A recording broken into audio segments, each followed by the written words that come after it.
तेजस्वी जी जो 17 महीने के लिए उप मुख्यमंत्री बने थे और उस 17 महीने के कार्यकाल में उन्होंने सबसे पहले जो उनकी जो प्रायोरिटी थी, पढ़ाई, कमाई, सिंचाई, दवाई, करवाई, वो करके दिखाए। यही हमारे माननीय मुख्यमंत्री जी जब वो सरकार बनी थी उसके पहले कहते थे कि नौकरियां आएंगी तो पैसे कहाँ से आएंगे। किसी की क्रिएटिविटी की गई है, एआई से इस वीडियो को एडिट की गई है। भीड़ इसकी गवाह है कि इस बार सारे जाति, सारे वर्ग, जो भी हमारे जो भी वोटर हैं वो मन बना चुके हैं कि वो अगले 5 साल नेतृत्व करने के लिए तेजस्वी जी को जरूर चांस दें। ऐसी घटना है, घटी हुई है और मैं भी वहाँ मौजूद था। मैं भी कल की यात्रा में सुबह समस्तीपुर से लेकर रात तक मैं अपने माननीय नेता के ही साथ था और उनके साथ ही रैली में था।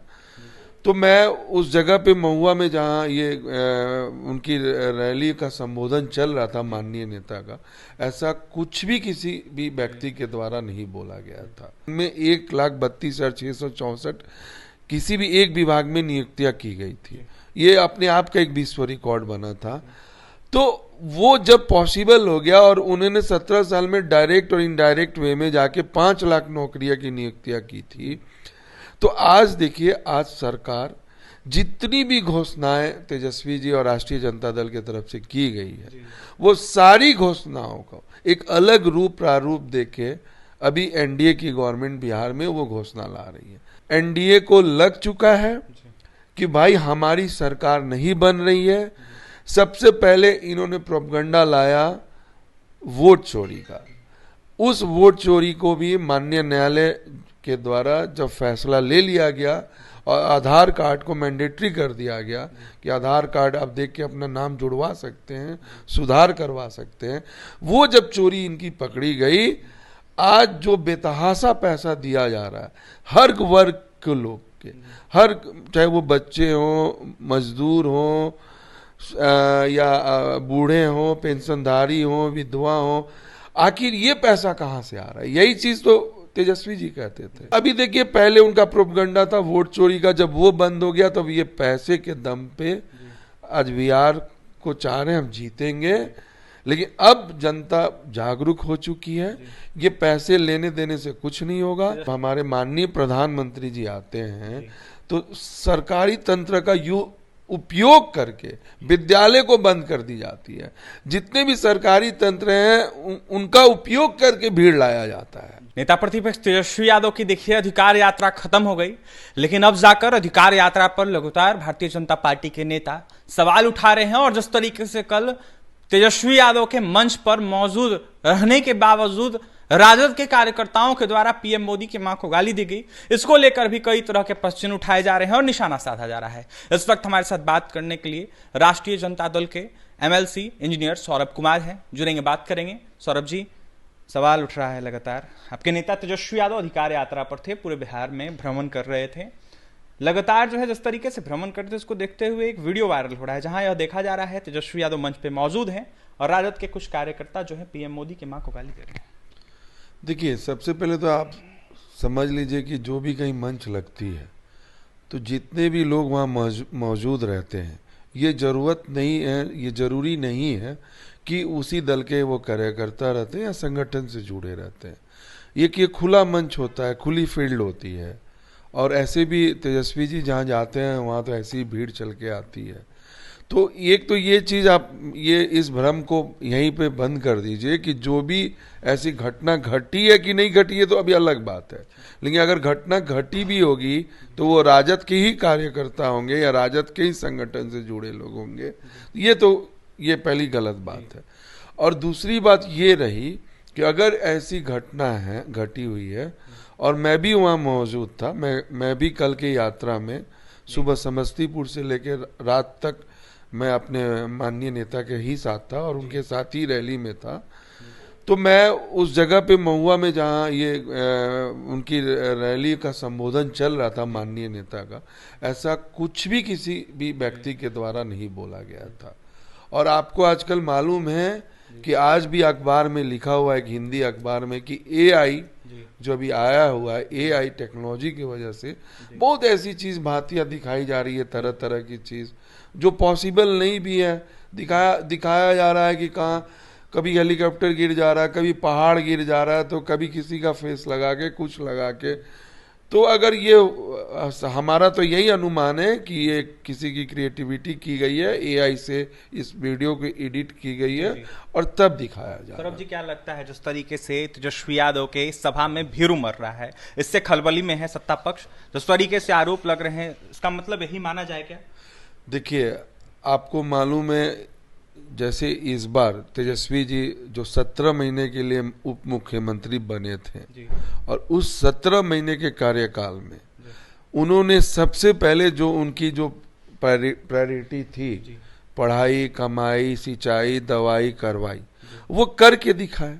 यही हमारे माननीय मुख्यमंत्री जी जब वो सरकार बनी थी उसके पहले कहते थे कि नौकरियां आएंगी तो पैसे कहाँ से आएंगे। तो 17 साल के कार्यकाल में तेजस्वी जी ने करके दिखाया और एक विश्व में इतिहास रचा कि एक दिन में 1,32,664 किसी भी एक विभाग में नियुक्तियां की गई थी। ये अपने आप का एक विश्व रिकॉर्ड बना था। तो वो जब पॉसिबल हो गया और उन्होंने 17 साल में डायरेक्ट और इनडायरेक्ट वे में जाके 5 लाख नौकरियां की नियुक्तियां की थी। तो आज देखिए, आज सरकार जितनी भी घोषणाएं तेजस्वी जी और राष्ट्रीय जनता दल की तरफ से की गई है, वो सारी घोषणाओं को एक अलग रूप प्रारूप देके अभी NDA की गवर्नमेंट बिहार में वो घोषणा ला रही है। हम जितना घोषणाएं हम लोग किए थे कि हमारी सरकार बनेगी वो चीज करेंगे, तो वो सारी चीजों को दूसरा रूप देके किया जा रहा है। आज NDA को लग चुका है कि भाई हमारी सरकार नहीं बन रही है। सबसे पहले इन्होंने प्रोपगंडा लाया वोट चोरी का।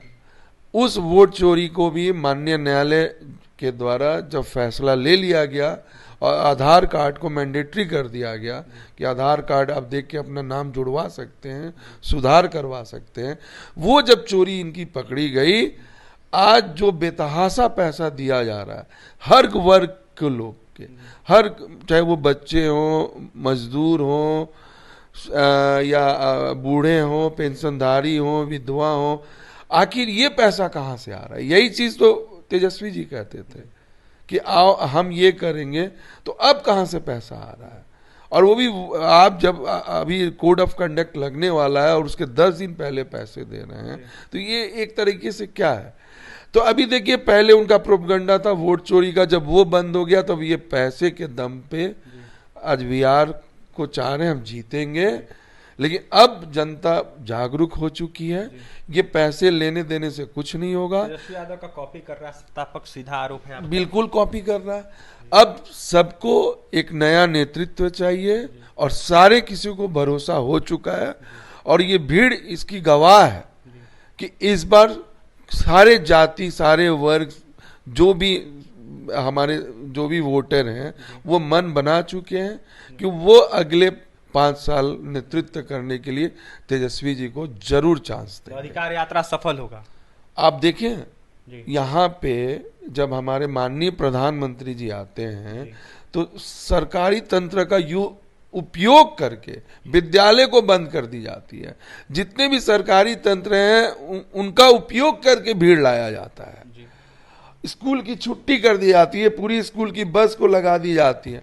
और तेजस्वी जी जब आज रोड पे आए हैं, रोड पे अपनी रैली कर रहे हैं, अधिकार यात्रा, बिहार अधिकार यात्रा पे निकले हैं, तो पुलिस फोर्स को पब्लिक को रोकने के लिए लगाया जा रहा है पुलिस, कि इतनी पब्लिक उमड़ जा रही है कि पब्लिक को रोकने के लिए पुलिस लगाया जा रहा है, पब्लिक को रोकने के लिए सरकारी तंत्र को लगाया जा रहा है और दूसरे किसी को रैली को सफल बनाने के लिए सरकारी तंत्र को लगाया जा रहा है।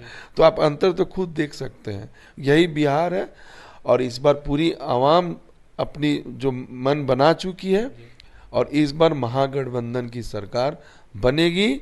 ये जो आप देख रहे हैं, ये जो यात्रा चल रही है, जिस तरीके से आपको मिल रहा है रुझान, ये समझ लीजिए कि इस बार तेजस्वी जी मुख्यमंत्री बनेंगे। ये जो रुझान मिल रहा है इस बार समझ लीजिए कि तेजस्वी जी मुख्यमंत्री बनेंगे। बड़ा दावा इंजीनियर सौरभ कुमार ने कर दिया है। राजद से MLC हैं जमकर एनडीए सरकार को निशाने पर ले रहे थे और यह साफ तौर पर कह रहे थे कि तेजस्वी यादव का कॉपी कर रही है एनडीए सरकार, अपने सरकारी तंत्र का प्रयोग करती है। एनडीए सरकार उससे सोचती है कि सब कुछ कर ले, लेकिन जनता ने मन बना लिया है अब की बार तेजस्वी यादव ही बिहार में आएंगे। उनकी सभा में जिस तरीके से मौजूदा भीड़ दिखी, इसको देखते हुए देखिए बिहार बदलाव चाहता है। फिलहाल क्या कुछ कह रहे थे राजद एमएलसी इंजीनियर सौरभ कुमार, आपने सुना है।